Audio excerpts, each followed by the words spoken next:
Hey guys, it's Charlie. What was the movie, the line from it, the song in it?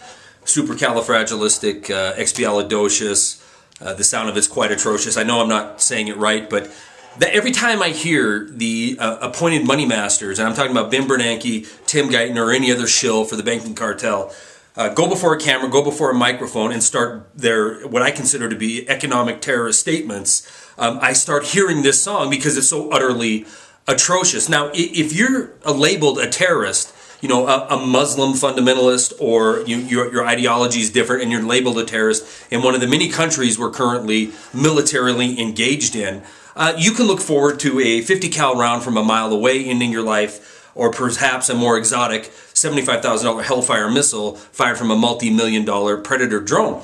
Now, if you're a financial terrorist on planet Earth, you can look forward to some things, but certainly prosecution is not one of them. You're never going to be perp walked. You're never going to be brought before the cameras, shown to be the criminal that you are, and then sentenced to jail. The new Matt Taibbi article that I'll attach with this video points this out very clear. You can go before Congress and utterly tell half-truths at best and outright lies at worst, and you can get handsomely paid for it, and you can go before the cameras and tell people how you're doing God's work in this country.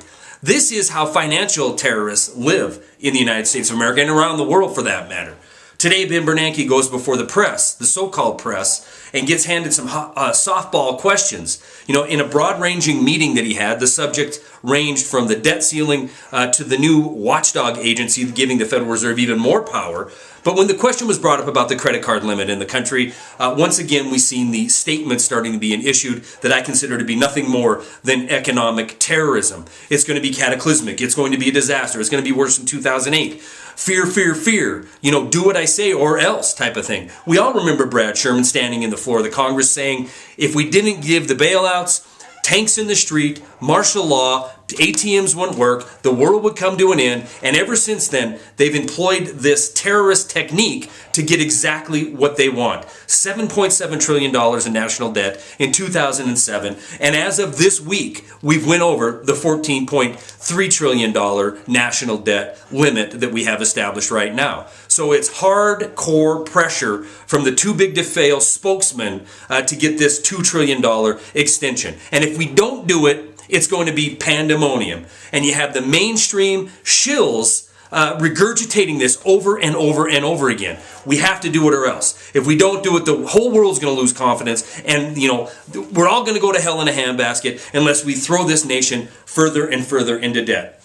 Well, let's look what we've got for this massive debt we've taken on, almost doubling since 2007.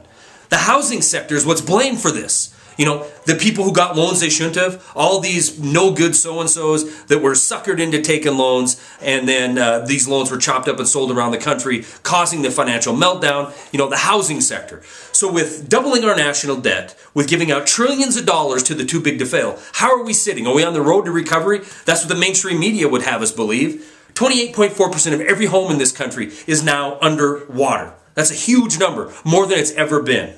I don't care where you're at in this country. If you're sitting in a home that you kind of own, it's worth 8% less than it was last year, and it's worth 33% less than it was at the top in 2005. The home values in this country, most of the shrinking middle class, the ever-shrinking middle class, has their wealth tied up. Their number one investment is their home.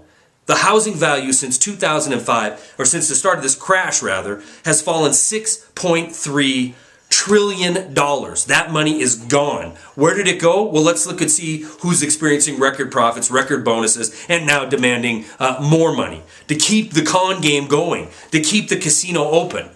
New home sales are down 80% from 2005. There is no recovery coming in the housing sector, plain and simple.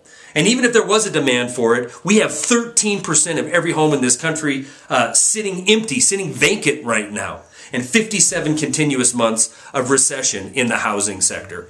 This isn't a recession. This isn't a recovery. It's an outright depression. And while the depression rolls on, the too big to fail spokesman will do their terrorist part to try to suck a little more financial future out of this country. They're going to raise this debt ceiling, and it will be the absolute end-all, taking us from $7.7 to $16.3 trillion by the end of 2012. It is time, guys, it is time to peacefully push back, to demand that we have some justice from these too big to fail, to demand we have some clawback from this insane amount of money that's been handed out in the name of saving a financial system that has completely and utterly bankrupted the world. Stories are attached. That's all I got.